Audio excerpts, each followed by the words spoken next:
O caminhão de Regis Almeida era velho, mas honesto. Assim como o dono, um Scania vermelho escuro de 1998 com o para-choque amassado do lado direito. Seja muito bem-vindo ao canal.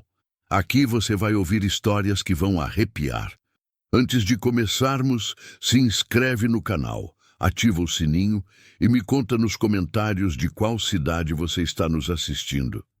Lembrança de uma noite de neblina na Serra de Ouro Preto, 3 anos atrás, e um rosário de contas pretas pendurado no espelho retrovisor que balançava com a suavidade de um pêndulo sempre que a estrada abria um buraco. O painel tinha um pequeno arranhão em forma de lua crescente, feito sem querer pela aliança de casamento de Regis numa tarde em que ele tinha tentado limpar a poeira com a mão errada. A aliança já não estava mais no dedo, mas o arranhão tinha ficado. Ele dirigia a 11 horas. Tinha saído de Uberlândia às 7 da manhã com uma carga de telhas cerâmicas destinadas a um depósito em Patos de Minas, e o retorno estava sendo feito em vazio, o que era financeiramente ruim, mas silenciosamente bom. Sem carga, o caminhão ficava mais leve. E quando o caminhão ficava mais leve, Regis podia pensar. Pensar demais era o problema. 43 anos, 18 na estrada, e uma vida que tinha ido acontecendo nos intervalos entre uma viagem e outra. O casamento com Conceição tinha durado 9 anos e terminado numa tarde de fevereiro sem gritos, sem pratos quebrados, só com ela colocando 2 malas na soleira da porta e dizendo que não aguentava mais dormir sozinha sendo casada. Ele tinha entendido. Tinha ficado parado na calçada, assistindo o carro dela sumir na esquina e pensado que talvez ela tivesse razão. Talvez a estrada tivesse ficado mais real para ele do que qualquer outra coisa. A filha, Letícia, tinha 15 anos e morava com Conceição em Uberaba. Ligava aos domingos quando lembrava, que nem sempre era todo domingo. Regis não reclamava. A cabine tinha o cheiro característico de quem passa mais tempo nela do que em casa. Café esquentado na garrafa térmica, um leve odor de diesel que nunca sai completamente do tecido do banco, e o perfume suave de um aromatizador de baunilha que ele comprava no posto de Araxá toda vez que passava por lá. Havia uma foto presa com fita adesiva acima do rádio, Letícia, com 6 anos, segurando um sorvete de morango e sorrindo com um dente a menos. Ele não sabia por que ainda mantinha aquela foto especificamente. Talvez porque nela a filha tivesse a mesma expressão dele quando era criança. Ou talvez porque 6 anos era a última idade em que ele tinha certeza de que ela precisava dele. O rádio tocava uma música sertaneja antiga que ele não conseguia identificar, mas que conhecia de cor. A estrada era a MG 410, um trecho secundário que cortava o cerrado fechado entre 2 municípios pequenos e que Regis usava como atalho para evitar o pedágio da rodovia federal. Era uma estrada honesta também, sem pretensões, sem acostamento generoso, com o asfalto cheio de remendos que pareciam cicatrizes. Nos dias de chuva, virava um desafio.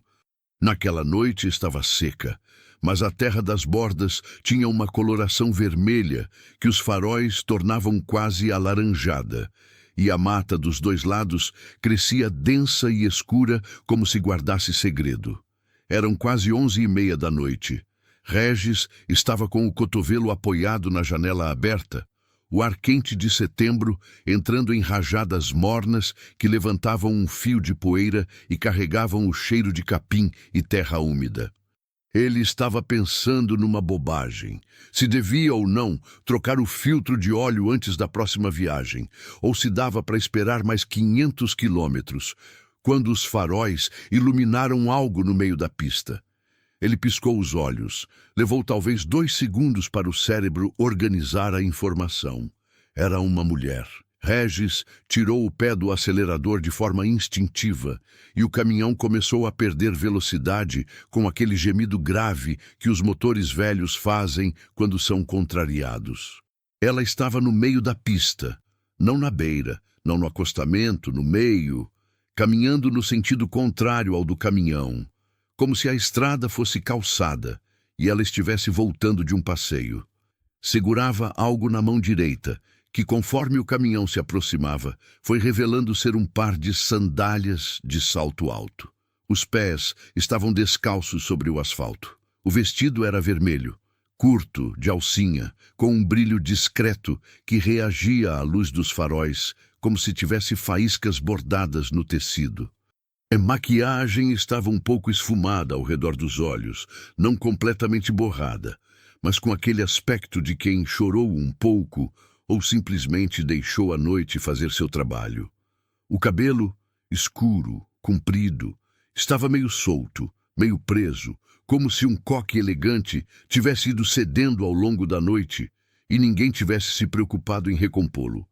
Ela caminhava com o cuidado exagerado de quem está tentando provar que está sóbria, o que imediatamente indicava que não estava. Regis parou o caminhão a uns 20 metros dela e ficou olhando por alguns segundos. A mulher parou também, encarou os faróis com uma mão em pala sobre os olhos e então, com a naturalidade de quem estava esperando uma condução numa parada de ônibus, levantou o braço e fez o gesto universal do pedido de carona. O polegar virado para cima, o sorriso fácil, a postura de quem confia que o mundo vai parar para ela. Regis sentiu o impulso imediato de engatar a primeira e seguir em frente.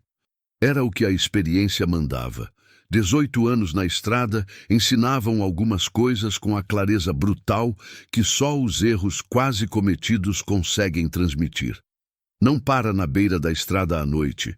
Não pega carona desconhecida, não se mete em história que não é sua. Eram regras simples, não por crueldade, mas por sobrevivência, tanto a dele quanto a de quem poderia estar armado, desesperado ou simplesmente com intenções que a escuridão da estrada tornava impossível de avaliar. Mas havia algo naquilo que não fechava. Não era a beleza dela, embora ela fosse bonita de um jeito que a noite tornava mais evidente do que o dia permitiria. Não era o vestido vermelho, nem os saltos na mão, nem o sorriso. Era a combinação de tudo aquilo com o lugar, com a hora, com a estrada completamente vazia, a mata fechada dos dois lados e o fato de que o próximo município ficava a pelo menos 23 quilômetros dali. Ninguém chega a pé naquele trecho às 11h30 da noite sem que alguma coisa muito errada tenha acontecido antes. Regis soltou o freio. O caminhão avançou devagar e ele parou novamente quando o para-choque amassado ficou a uns 3 metros dela. Baixou o vidro do lado do passageiro. O mecanismo rangeu, como sempre, e se inclinou levemente para poder vê-la melhor. De perto, ela parecia ter uns 20 e poucos anos. Talvez 28, talvez menos. Era difícil calcular com aquela maquiagem de festa e aquela luz. Os olhos eram escuros e tinham um brilho que podia ser alegria, podia ser bebida, provavelmente eram os dois juntos. Ela olhou para ele com a expressão de quem avalia rapidamente e decide que o perigo é aceitável, e então deu aquele meio sorriso de quem já tomou a decisão antes mesmo de ouvir a resposta. Você apareceu na hora certa, ela disse com uma voz levemente arrastada, mais pela noite do que pela bebida. Eu precisava sair daquela festa. Regis ficou 1 segundo sem responder, olhando para os dois lados da estrada. Nada. Apenas a mata e o silêncio e o cheiro de capim. Onde a senhora está indo? Ele perguntou, e percebeu que o senhora tinha soado deslocado, formal demais, mas não havia jeito de tirar a palavra de volta depois de solta. Ela deu uma risada curta. Senhora, ela repetiu, como se estivesse saboreando o absurdo. Nossa, faz tempo que ninguém me chama assim. Desculpa, onde você está indo? Para qualquer lugar que não seja aqui. Ela respondeu com uma honestidade desarmante que às vezes só a bebida libera nas pessoas. Você vai para a cidade? Vou passando pela Boa Esperança do Norte. Perfeito. ela disse, e já estava colocando a mão na maçaneta antes que ele confirmasse qualquer coisa. Regis abriu a porta. Ela subiu com a agilidade imperfeita de quem está ligeiramente alterada, mas tem memória muscular suficiente para compensar.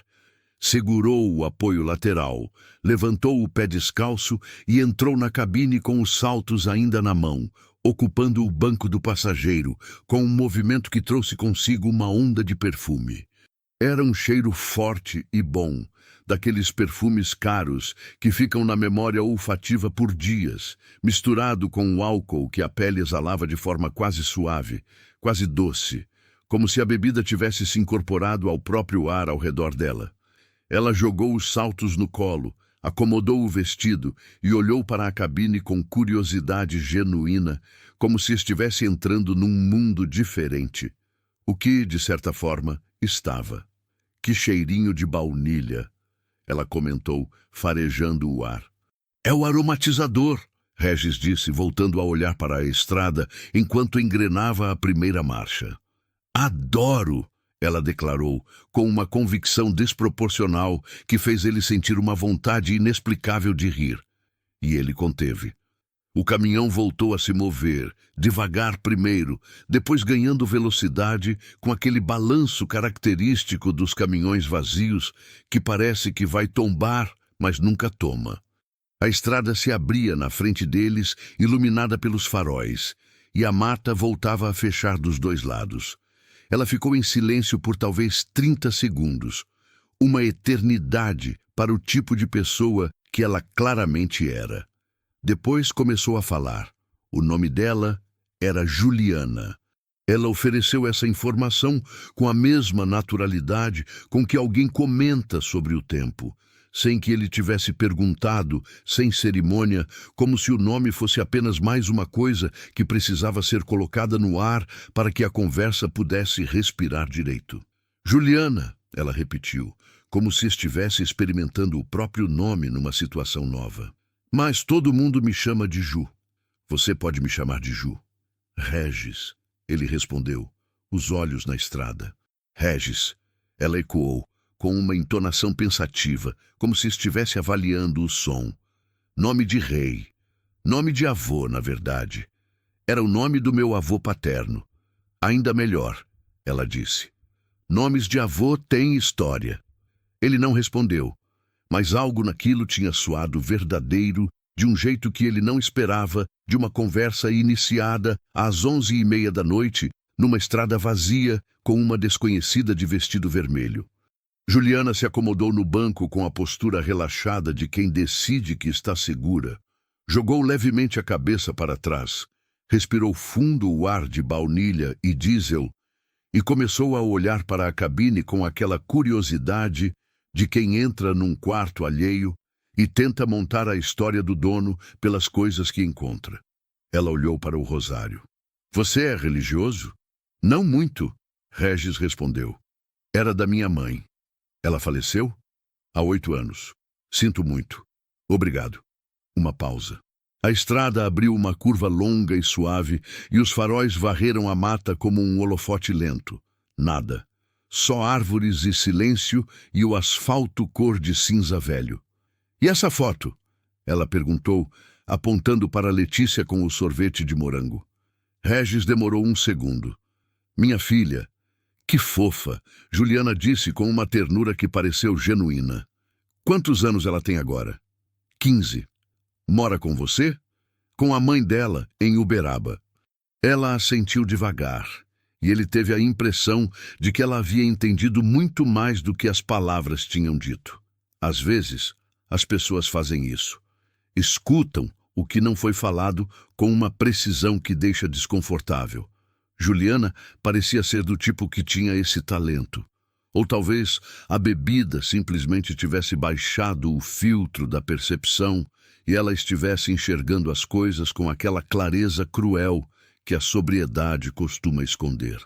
Você fica sozinho na estrada pensando nela? Ela perguntou. A pergunta era direta demais para uma conversa de 30 minutos. Mas a noite tinha aquele efeito. dissolvia as formalidades com a mesma eficiência com que dissolvia as distâncias.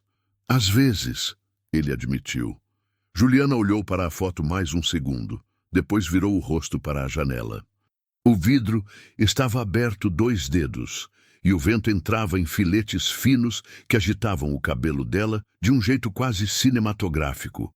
Aquelas mechas escuras voando levemente contra o fundo escuro da noite. "Você gosta de ser caminhoneiro?" ela perguntou, virando o rosto de volta para ele. "É o que eu sei fazer." Isso não é resposta. Ele olhou rapidamente para ela e voltou os olhos para a estrada. "Eu gosto da estrada," ele disse com cuidado, como se estivesse escolhendo as palavras uma por uma. "Não sei se gosto do trabalho, mas da estrada sim. Tem uma hora, de manhã cedo, quando o sol ainda está subindo e a neblina está baixa nas vargens, que parece que o mundo inteiro é só seu, que ninguém mais chegou ainda, que você foi o primeiro." Juliana ficou olhando para ele por um momento. "Isso é bonito," ela disse, e a voz tinha perdido o tom levemente irônico que carregara desde o início. "De verdade, é boba a comparação." "Não é não," ele não respondeu. Mas alguma coisa no tórax afrouxou levemente, como uma grade que cede 1 centímetro sem chegar a abrir. Juliana voltou a falar, e dessa vez com mais velocidade, com aquele ritmo de quem está sendo honesta porque não tem mais energia suficiente para fazer diferente. Ela contou que trabalhava num escritório de contabilidade em Boa Esperança do Norte, que odiava planilha, mas gostava de gente, que a festa tinha sido de aniversário de uma amiga chamada Patrícia, que morava numa chácara a uns 7 quilômetros dali, que a celebração tinha começado boa e virado uma coisa que ela não queria mais nenhuma parte. "Por que você saiu assim?" Regis perguntou. "Sem sapato, na estrada, de noite?" Ela sorriu, mas dessa vez o sorriso não chegou aos olhos. "Porque às vezes ficar é mais perigoso do que ir embora," ela disse. Regis sentiu que havia uma história inteira naquela frase, uma história com começo, meio e partes que doíam, mas ele não pressionou. Não era o tipo de homem que pressionava. Conceição sempre dizia que ele perguntava pouco demais, que ele ficava esperando as pessoas depositarem as coisas na frente dele em vez de ir atrás. Talvez ela tivesse razão. Mas naquela noite, naquela cabine com aquela mulher, o silêncio depois da frase dela pareceu a escolha certa. Juliana olhou para ele de lado e então deu uma risada baixa. "Você é quieto?" "Sou. Caminhoneiros que eu já vi eram todos muito faladores. Cada um tem seu jeito. O seu jeito é interessante," ela disse. E então, com a proximidade casual de quem está à vontade, se inclinou levemente em direção a ele para olhar o painel do caminhão. Quantos quilômetros esse bicho já rodou? O perfume dela chegou forte naquele movimento, a baunilha do aromatizador, misturada com aquele perfume caro e o calor da pele. Regis manteve os olhos com disciplina absoluta na estrada. "Quase 1.200.000, ele respondeu. "Nossa," ela disse com admiração sincera. "E ainda está de pé? A gente vai remendando." Ela se recostou novamente no banco e seus olhos pousaram no espelho retrovisor do lado dela. Foi a primeira vez. Rápido, casual, da forma que alguém olha para o próprio reflexo por hábito. Mas Regis era um homem de estrada. E homem de estrada aprende a observar o retrovisor da mesma forma que aprende a observar o estado do pneu, a temperatura do motor, a cor do céu quando a chuva está chegando. Era uma questão de sobrevivência que se tornava instinto. Ela não estava olhando para o próprio reflexo, estava olhando para o que vinha atrás. Regis não disse nada. Continuou ouvindo ela falar. Agora sobre uma história engraçada, envolvendo a Patrícia e um bolo que tinha desabado. E deixou que a conversa seguisse seu curso natural enquanto, com o canto do olho, ele prestava atenção ao retrovisor do lado dele. A estrada atrás deles estava escura. Eles percorreram mais uns 3 quilômetros com Juliana falando e rindo e, eventualmente, fazendo perguntas sobre a vida na estrada, se ele dormia no caminhão, o que comia, se era solitário viajar tanto. E Regis respondendo com aquela economia de palavras que era genuína nele, não afetação. Ela ria das histórias curtas que ele contava, aquele riso solto que vem de um lugar despreocupado, e havia qualquer coisa de agradável naquilo. Ter aquela voz na cabine, aquele perfume no ar, aquela presença que quebrava o silêncio de 11 horas de viagem solitária. Mas então ela olhou novamente para o retrovisor. Dessa vez demorou 1 segundo a mais. E Regis olhou para o dele. No fundo da estrada, a uns 400 metros, havia 2 pontos de luz. Faróis. Baixos, paralelos, do tipo que uma caminhonete ou um carro médio produz. Vinham na mesma direção que eles, mas devagar. Mais devagar do que qualquer veículo normalmente andaria naquela estrada àquela hora, quando não havia fiscalização, nem radar, nem nenhuma razão para moderar a velocidade. Regis observou por uns 30 segundos sem dizer nada. Os faróis mantinham a distância, nem se aproximavam, nem se afastavam. Apenas seguiam, com aquela constância calculada de quem não quer chegar perto, mas também não quer perder de vista. Ju, ele disse, com a voz no mesmo tom de sempre, como se estivesse comentando sobre o clima. Tem um veículo atrás da gente a uns 4 quilômetros. Ela não respondeu imediatamente. Regis continuou. Anda devagar demais para a estrada. Mantém distância, mas não some. O silêncio durou talvez 4 segundos. Uma eternidade no interior de uma cabine pequena. Você deve estar enganado, ela disse. Mas a voz tinha mudado. Não muito. Apenas o suficiente para que alguém que presta atenção percebesse. Um leve enrijecimento. Uma contenção de ar que não chegou a ser suspiro.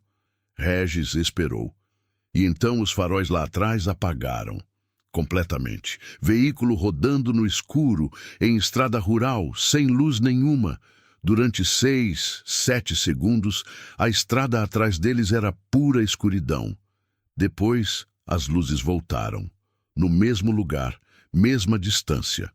Como se o motorista tivesse calculado exatamente quanto tempo podia ficar invisível antes de precisar enxergar de novo. Regis olhou para Juliana. Ela estava com a mão esquerda fechada sobre o colo, os nós dos dedos levemente brancos de pressão. O sorriso tinha desaparecido, não de forma dramática. Não era o tipo de mulher que perdia a compostura de uma vez. Mas havia sumido da mesma forma que o sol some no fim da tarde, devagar e depois de repente. Ela estava olhando para frente, para a estrada, mas não estava vendo a estrada. Ju, ele disse novamente. Ela virou o rosto para ele. Os olhos escuros, agora mais alertas do que havia qualquer sinal de bebida neles, como se o susto tivesse feito um trabalho que o tempo levaria horas para fazer. Regis falou com calma, sem acusação, sem pressão. Quem está atrás da gente? Uma pausa. Ela abriu a boca, fechou, olhou para o retrovisor mais uma vez e então disse numa voz que mal ultrapassou o som do motor. Só não para o caminhão. Regis sentiu alguma coisa se contrair no estômago. Não exatamente medo, mas aquela sensação específica de quando a situação muda de natureza na sua frente e você percebe que o terreno sob os pés não é o que você pensava que era. Ele olhou para a estrada à frente. 23 quilômetros para a cidade. O caminhão continuou em frente e o silêncio entre eles agora era um tipo completamente diferente de silêncio. Não o silêncio confortável de antes, mas aquele que vem quando duas pessoas percebem ao mesmo tempo que estão dentro de uma história que nenhuma das duas escolheu completamente. Lá atrás, os faróis da caminhonete escura continuavam sua dança calculada. Nem perto, nem longe, apenas presentes.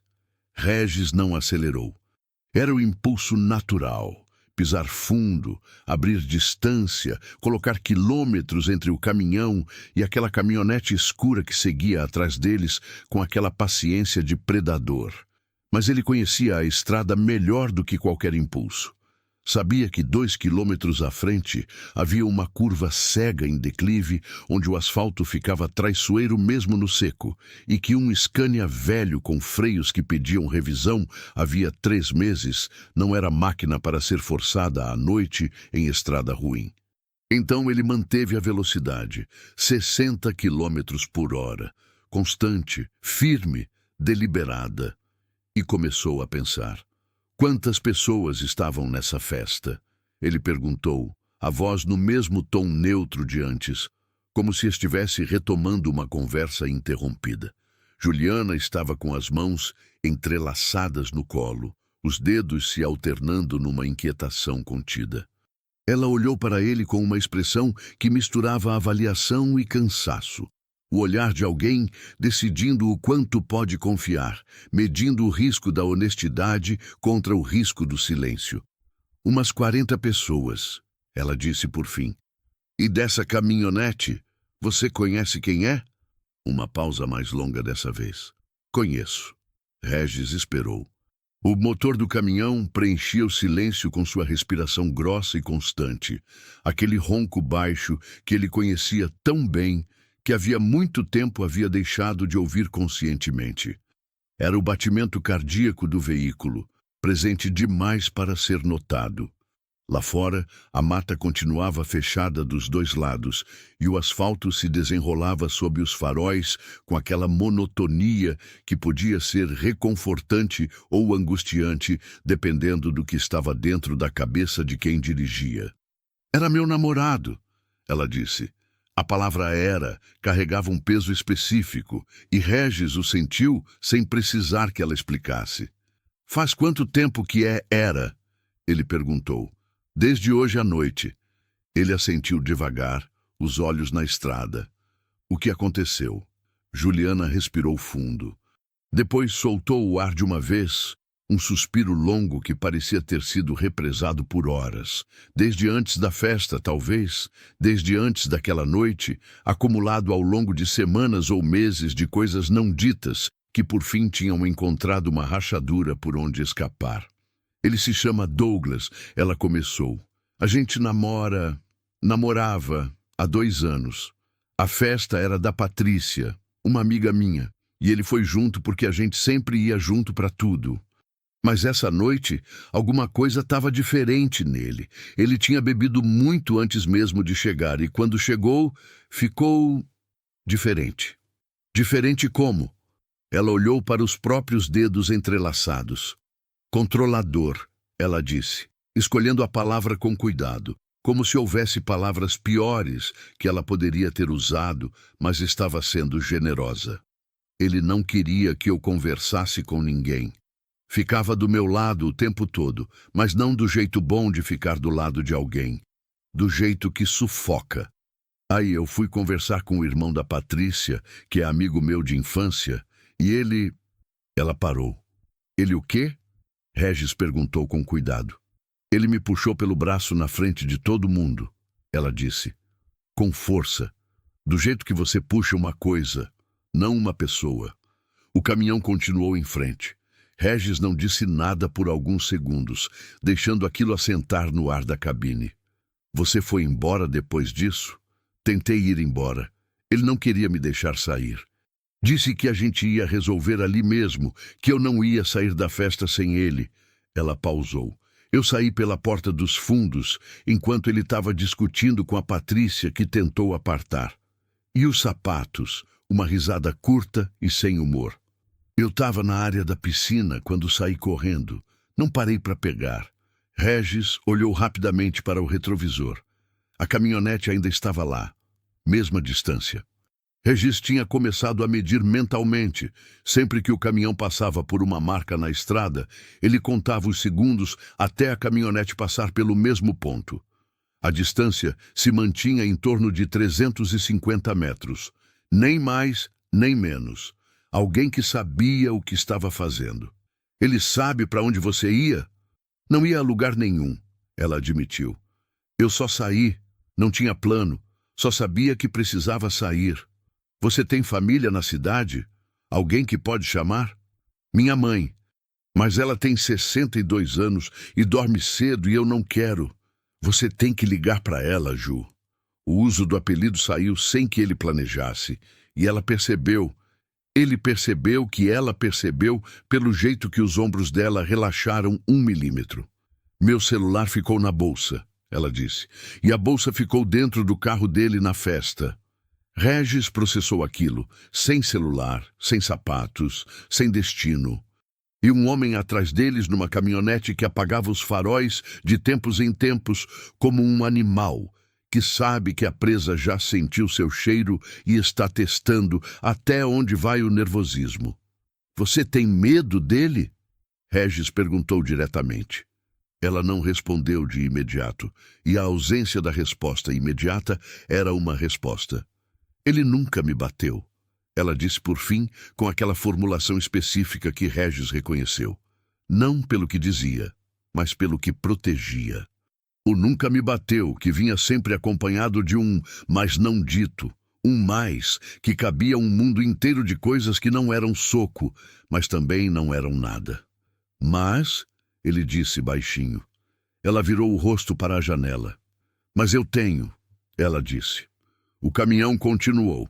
Regis pegou o celular que ficava num suporte fixado ao painel. Um smartphone velho com a tela rachada no canto superior direito, e estendeu para ela sem tirar os olhos da estrada. Liga para sua mãe. Ela olhou para o telefone por um momento, com uma expressão que ele não soube nomear exatamente. Era uma mistura de alívio e resistência, a expressão de quem quer ajuda, mas passou tanto tempo sem pedir que o gesto ficou enferrujado. Pegou o celular. Discou. A espera durou 4 chamadas, e Regis imaginou uma mulher de 62 anos num quarto escuro, o telefone vibrando na mesinha de cabeceira, o coração acelerando com aquele medo específico de mãe que sabe que ligação depois da meia-noite raramente traz boa notícia. Mãe, Juliana disse quando atenderam, e a voz dela mudou completamente. Ficou menor, mais jovem, como se o simples ato de pronunciar aquela palavra tivesse desfeito anos de postura e compostura. Mãe, eu tô bem. Não fica assustada. Mas eu preciso que você fique acordada, tá? Eu vou chegar em casa em uns 20 minutos. Regis não ouvia o outro lado, mas podia imaginar pelas respostas de Juliana. O sim, o eu explico quando chegar, o não chora mãe, o eu prometo que tô bem. A coreografia familiar de uma filha tentando proteger a mãe da extensão completa de uma situação ruim. Quando ela desligou, devolveu o celular para ele sem dizer nada. Ficaram em silêncio por quase 1 minuto inteiro. Foi Juliana quem quebrou. Você podia ter seguido em frente, ela disse. Quando me viu na estrada, a maioria das pessoas teria seguido. Eu sei. Por que não seguiu? Regis pensou por um momento. Era o tipo de pergunta que merecia uma resposta honesta, não uma resposta fácil. Porque eu tenho uma filha de 15 anos, ele disse. E se um dia ela tivesse numa estrada escura, descalça, com medo, eu ia querer que alguém parasse. Juliana olhou para ele por um longo momento. Depois olhou para a foto de Letícia com o sorvete de morango. Ela tem sorte, ela disse baixinho. Regis não respondeu, mas o aperto no peito que ele carregava fazia tanto tempo que havia esquecido que era aperto, e não apenas a forma normal do coração, afrouxou um pouco mais. 2 centímetros, o suficiente para que ele percebesse que havia estado apertado. Então, a caminhonete acelerou. Ele viu nos retrovisores as luzes lá atrás, que haviam mantido distância metódica por quase 8 quilômetros, de repente cresceram. Os faróis mais brilhantes, mais próximos, o veículo claramente ganhando velocidade com a urgência de quem perdeu a paciência ou tomou uma decisão. Juliana viu também. Regis, ela disse, eu tô vendo. Ele tá acelerando. Eu sei, a caminhonete estava a uns 150 metros agora. 100.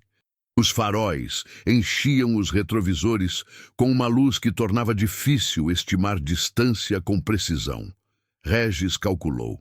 Velocidade do caminhão, velocidade do veículo atrás, geometria da estrada à frente. A curva cega em declive estava a menos de 1 quilômetro. Depois da curva, havia um trecho reto de quase 4 quilômetros que desembocava numa rotatória pequena às margens da cidade. Posto de gasolina na entrada, sempre aberto, com câmera de segurança e atendente noturno. Se ele conseguisse chegar à rotatória. Segura no apoio, ele disse para Juliana, com uma calma que era técnica, profissional. O tipo de calma que não é ausência de tensão, mas controle dela. O que você vai fazer? O que eu sei fazer? E Regis Almeida, com 18 anos de estrada no corpo e um Scania velho que conhecia como conhecia a própria respiração, pisou no acelerador. O motor respondeu com aquele rugido grave de animal acordado à força, e o caminhão começou a ganhar velocidade com a determinação lenta e irreversível de algo muito pesado em movimento. Não era rápido, nunca seria rápido, mas era constante, e na estrada constante às vezes vale mais que veloz. A caminhonete continuou acelerando. Estava a menos de 80 metros quando eles entraram na curva. Regis conhecia aquela curva. Tinha feito aquela curva 200 vezes, 300, em dias de sol e em noites de chuva, com carga e sem carga, com sono e sem sono. Sabia exatamente onde o asfalto afunilava levemente para a esquerda, onde havia um remendo de paralelepípedo que jogava a direção 2 graus, onde a inclinação do declive combinava com o raio da curva de um jeito que exigia contrapeso no volante. Ele fez tudo isso no escuro, de memória, com os faróis de outra pessoa tentando invadi-lo pelos retrovisores. O caminhão saiu da curva inteiro. Juliana tinha os dedos brancos no apoio lateral e a respiração presa, mas não tinha gritado, não tinha dito nada. E aquele silêncio corajoso, foi algo que Regis notou com um respeito que não havia tempo de expressar. A caminhonete saiu da curva 40 segundos depois, e quando saiu, as luzes do posto de gasolina já eram visíveis no fundo da reta. Um quadrado amarelo de luz artificial no horizonte da estrada, pequeno ainda, mas presente, real. Uma promessa de testemunhas e câmeras e o tipo de espaço público onde certas coisas não acontecem.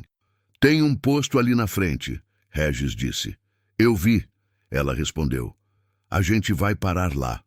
Ela não protestou. Mas então o celular de Regis vibrou no suporte do painel. Ele olhou para a tela. Número desconhecido. Vibrou de novo. De novo. Regis e Juliana olharam para o telefone ao mesmo tempo, e depois um para o outro, e no espaço daquele olhar cruzado havia uma pergunta inteira que nenhum dos dois precisou formular em voz alta. O telefone continuou vibrando, e a caminhonete escura continuou vindo. Regis atendeu. Não havia razão lógica para atender. Podia ser um engano, podia ser uma armadilha, podia ser simplesmente alguém do trabalho tentando confirmar uma entrega do dia seguinte. Mas havia algo na insistência das chamadas, 3 em menos de 40 segundos, que soava menos como acidente e mais como intenção. E Regis era um homem que preferia encarar as coisas de frente a esperar que elas encontrassem outra forma de chegar. Tocou o botão verde e colocou no viva-voz. Alô! A voz do outro lado chegou carregada de estática e de alguma coisa que era mais difícil de nomear. Uma tensão mascada, controlada, do tipo que vem de alguém que está se esforçando para soar calmo e não está conseguindo completamente. Quem é você? Masculino, jovem, com aquele tipo específico de autoridade forçada que os homens usam quando estão com medo, mas não podem admitir. Regis olhou para Juliana. Ela estava olhando para o telefone com os lábios levemente separados, e ele viu, sem possibilidade de engano, que ela havia reconhecido a voz. O corpo inteiro dela havia reconhecido, daquele jeito involuntário em que o corpo sabe antes da mente, os ombros subindo meio centímetro, a respiração ficando um pouco mais rasa. "Pode chamar de Regis", ele respondeu, com uma calma que surpreendeu até ele mesmo. "Com quem eu falo? Onde está a Juliana?" "Ela está comigo." "Tá bem."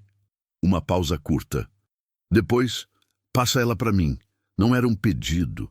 Era a gramática de quem está acostumado a que as coisas aconteçam quando ele determina que aconteçam. Regis conhecia aquele tom.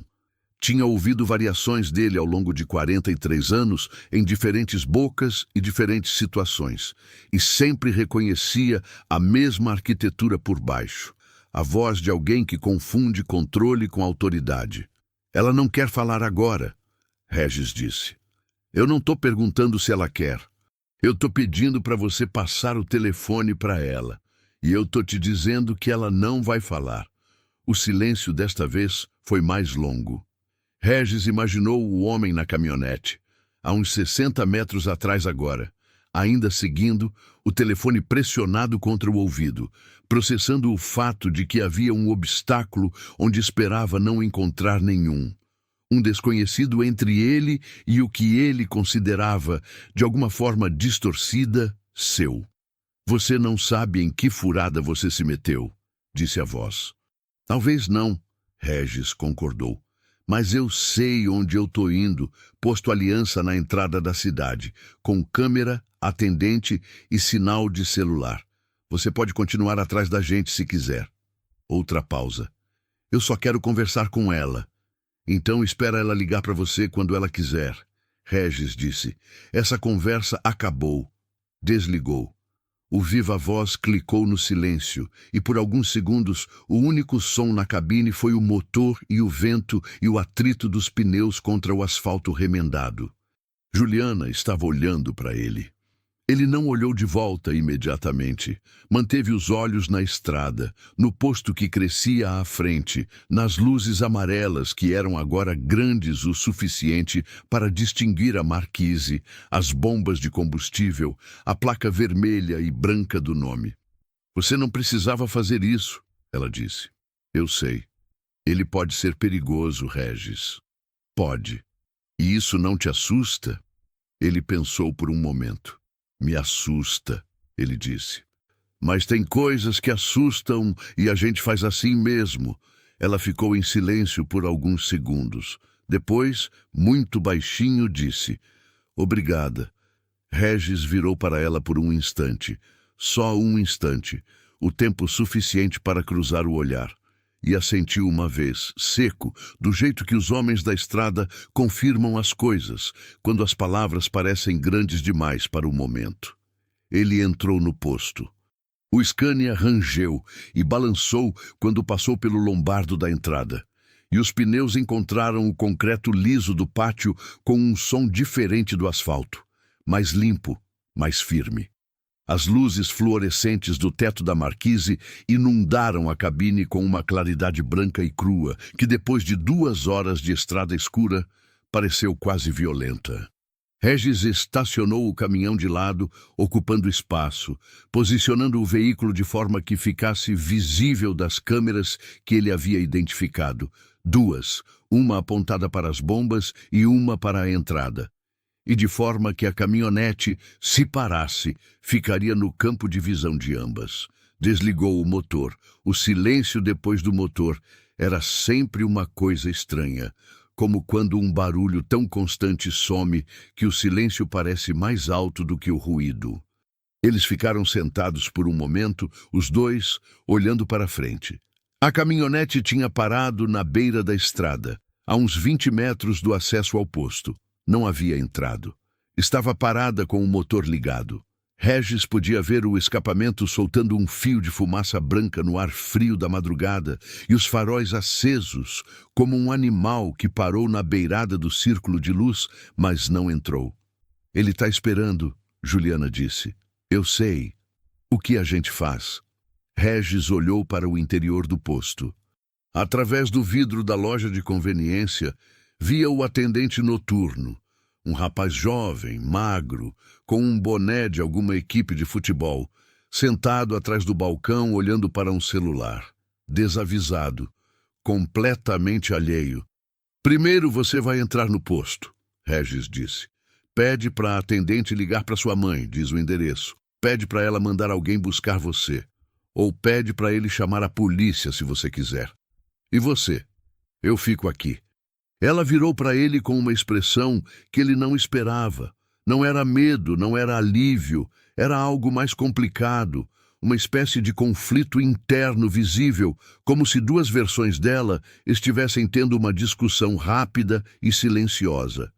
Você não pode ficar aqui sozinho com ele aí fora, ela disse. Eu sou maior, Regis disse, sem arrogância, apenas como fato. Isso não quer dizer nada. Quer dizer que eu consigo cuidar de mim.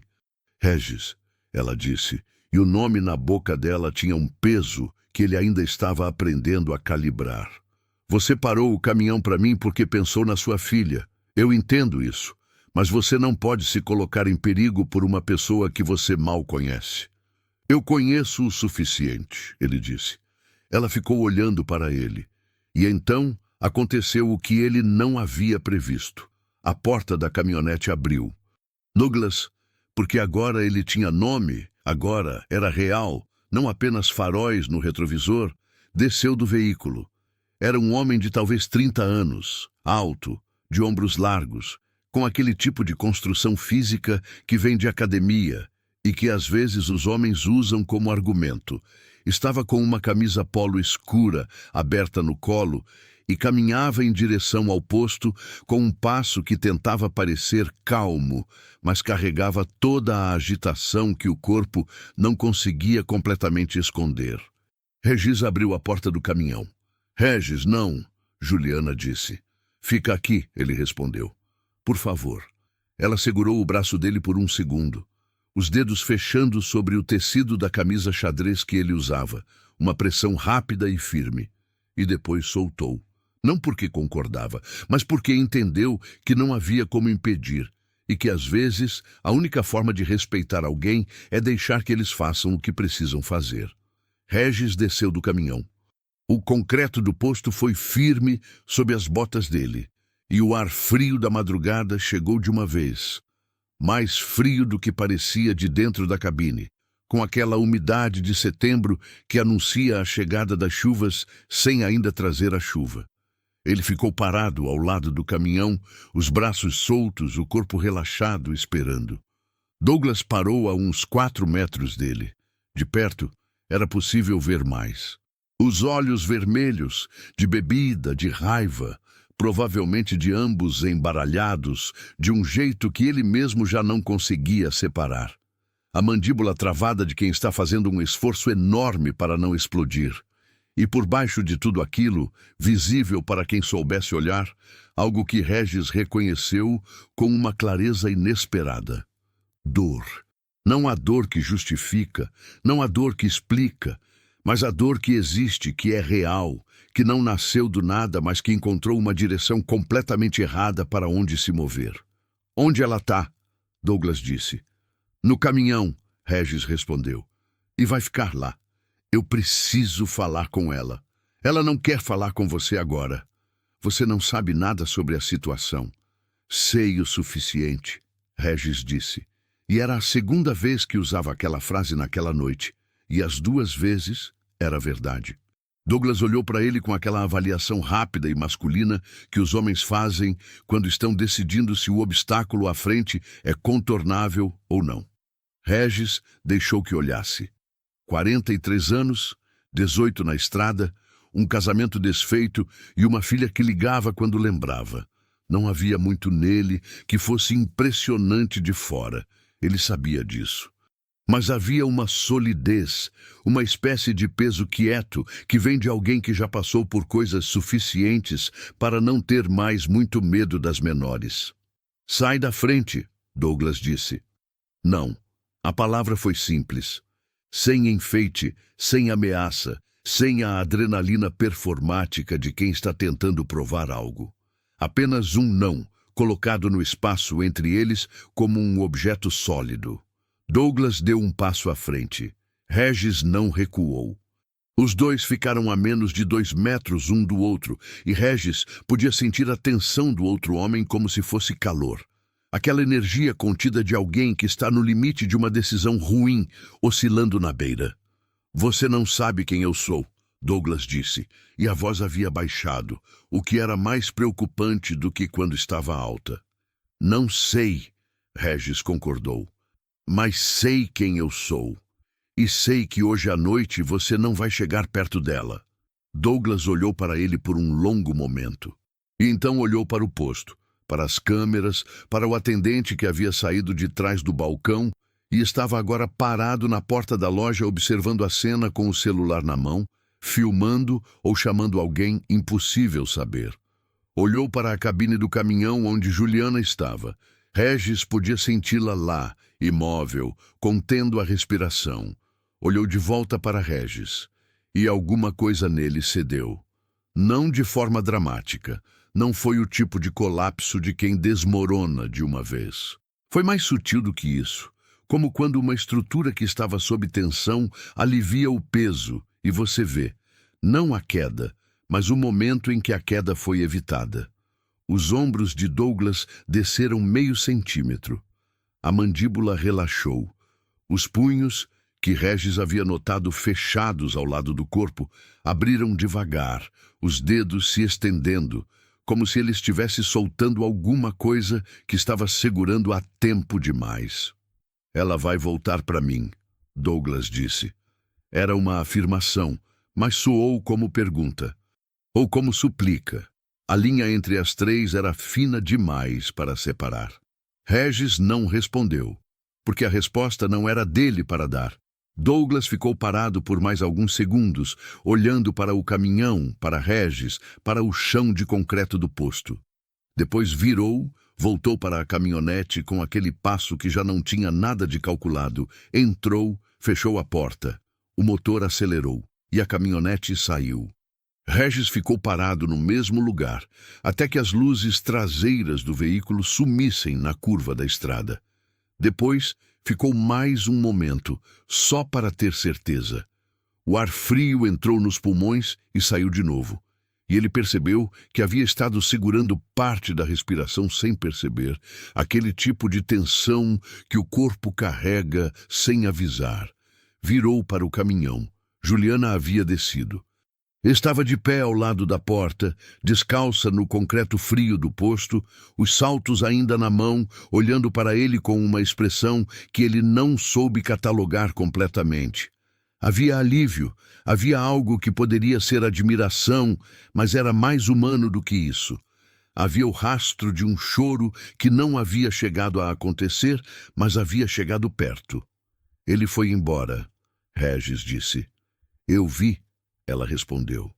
Ficaram olhando um para o outro por um momento, com a luz fluorescente da marquise caindo sobre os dois, com aquela objetividade clínica que as luzes de posto têm, sem romantismo, sem filtro, só a realidade das pessoas como elas são. Você não tinha que fazer isso, ela disse pela segunda vez naquela noite. Eu sei, ele respondeu, pela segunda vez também. E dessa vez, ela riu. Um riso pequeno, exausto, do tipo que vem depois do medo passa e o corpo não sabe bem o que fazer com o alívio. Levou a mão ao rosto, cobriu os olhos por um segundo, e quando baixou a mão, havia lágrimas nos cantos. Não muitas, não o tipo dramático, apenas aquelas 2 ou 3 que escapam quando a guarda finalmente abre. O atendente do posto se aproximou com cuidado. Tá tudo bem por aqui? Ele perguntou. Tá, Regis disse. A moça precisa fazer uma ligação e esperar alguém buscar ela. Pode ser? Claro, o rapaz disse, olhando para Juliana com uma preocupação genuína. A senhora quer entrar? Tem o café passado. Juliana olhou para o atendente, depois para Regis. Vai, ele disse.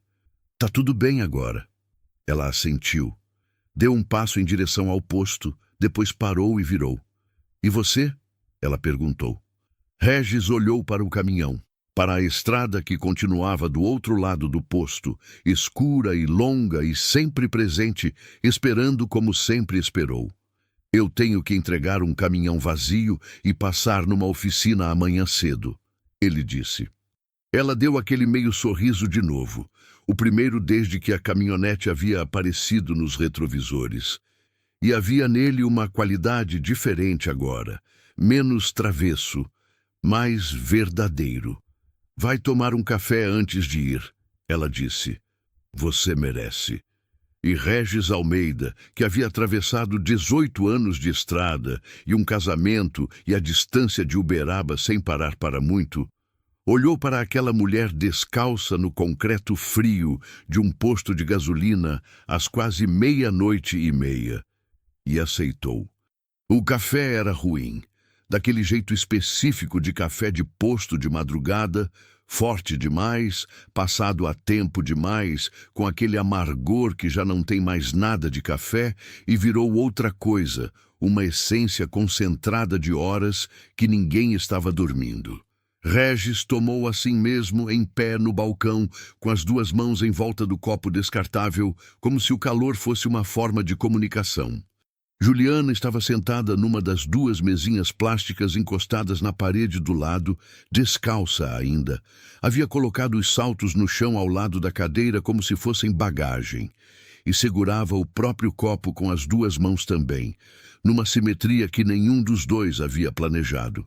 Ela havia ligado para a mãe de novo com o telefone do atendente, e agora esperava.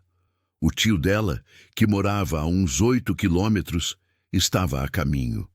O rapaz do boné havia voltado para trás do balcão com a discrição de quem entende que está numa cena que não é sua e fingia concentração total num tablet, onde provavelmente não estava concentrado em nada.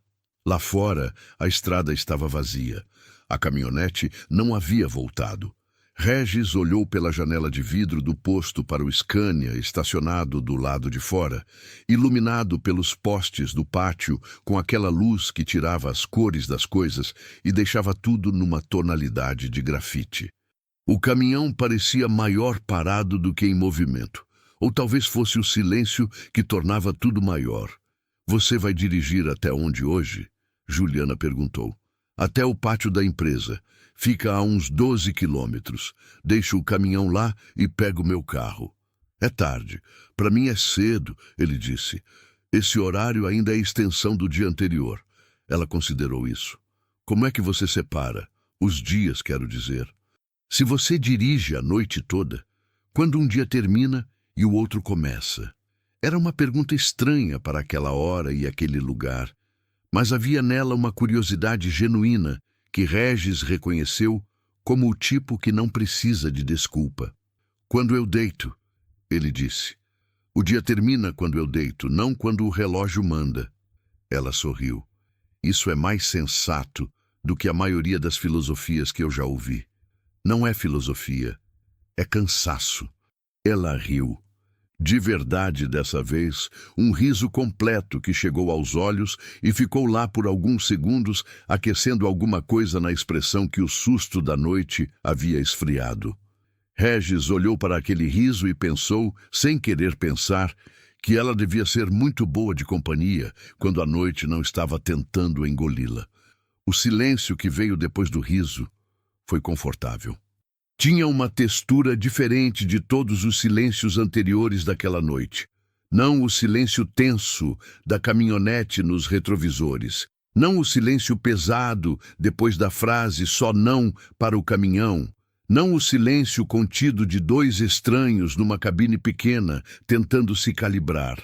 Era o silêncio de depois, quando o perigo passou e as pessoas ficam sentadas na sua sombra, um pouco atordoadas, um pouco gratas, tentando organizar o que aconteceu numa sequência que faça sentido.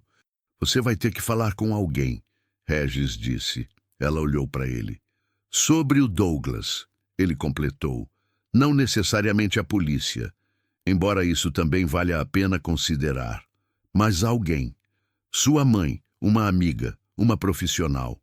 Isso que aconteceu hoje não foi a primeira vez que ele te assustou. Não era pergunta.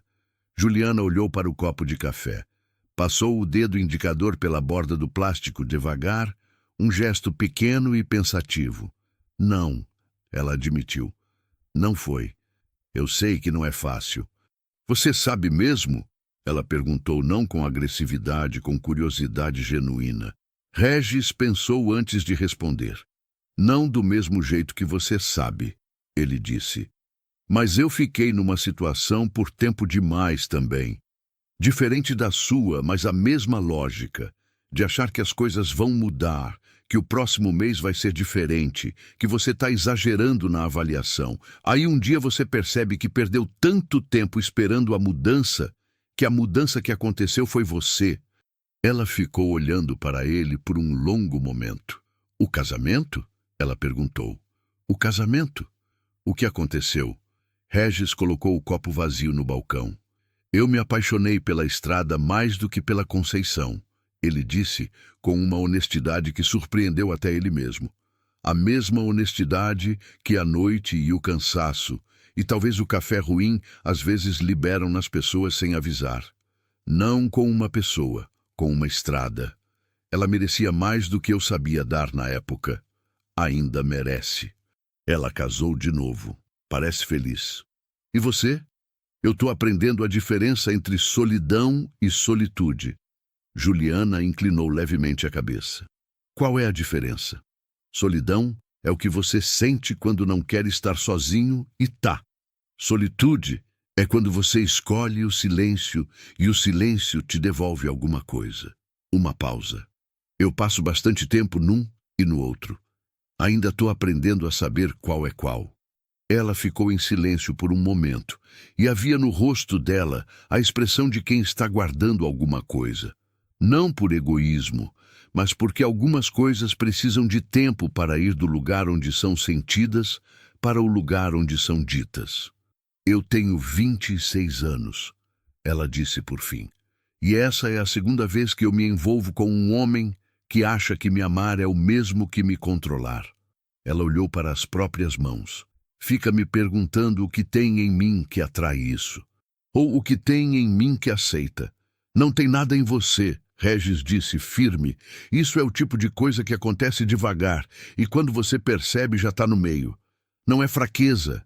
É que às vezes as pessoas constroem as coisas de um jeito que você só enxerga a armação quando ela já está completa. Ela olhou para ele. Você fala bem para um homem de poucas palavras. São palavras escolhidas, ele disse. E ela riu de novo, aquele riso que chegava aos olhos. Do lado de fora, um carro entrou no pátio do posto.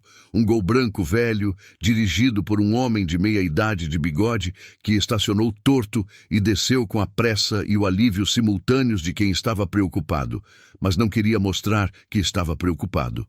O tio.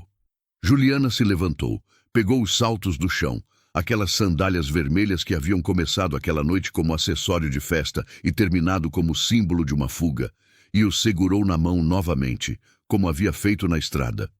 Regis pensou que ela provavelmente não iria usar aquelas sandálias por um bom tempo, ou talvez nunca mais. Às vezes, os objetos carregam as memórias da noite em que estavam presentes e ficam impossíveis de separar delas. O tio entrou no posto com passos largos, e quando viu Juliana parou, avaliou rapidamente com aquele olhar masculino de familiar que verifica danos antes de falar, e então abriu os braços. Ela foi.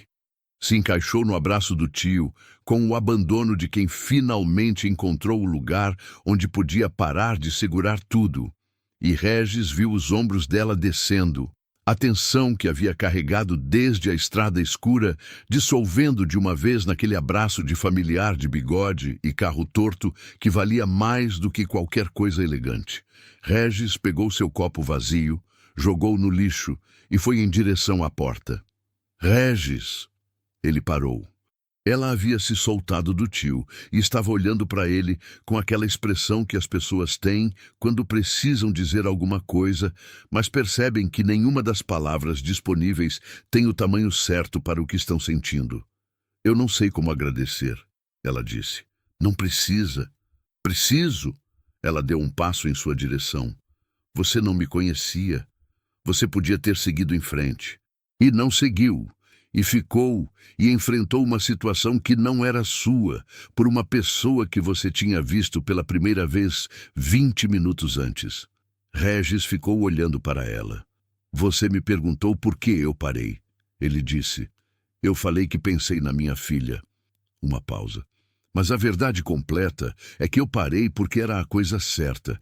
E por muito tempo na minha vida eu soube qual era a coisa certa e não fiz por estar olhando para o lado errado. Hoje eu olhei para o lado certo. Ele deu de ombros levemente, como quem minimiza o peso de algo que na verdade não é leve. Era só isso. Juliana ficou olhando para ele por um longo momento. Depois se aproximou e o abraçou. Não foi um abraço longo nem dramático. Foi firme e breve e honesto, com aquela qualidade específica de gratidão que não precisa de duração para ser completa. Regis ficou parado por um segundo, os braços aceitando o abraço com a leveza desajeitada de quem não está acostumado a ser abraçado.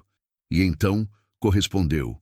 Uma mão nas costas dela, gentil, rápida, o tipo de abraço de quem cuida sem querer tomar conta. Ela se afastou, olhos úmidos, mas de pé, sempre de pé. Cuida de você na estrada, ela disse. Sempre, ele respondeu. E saiu. O Scania pegou na primeira tentativa como sempre pegava, com aquele ronco que era irritação, e depois aceitação, e depois aquecimento, o motor encontrando o ritmo com a velocidade de um animal velho que conhece o ritual. Regis ajustou o espelho retrovisor, encaixou o cinto e colocou o caminhão em movimento.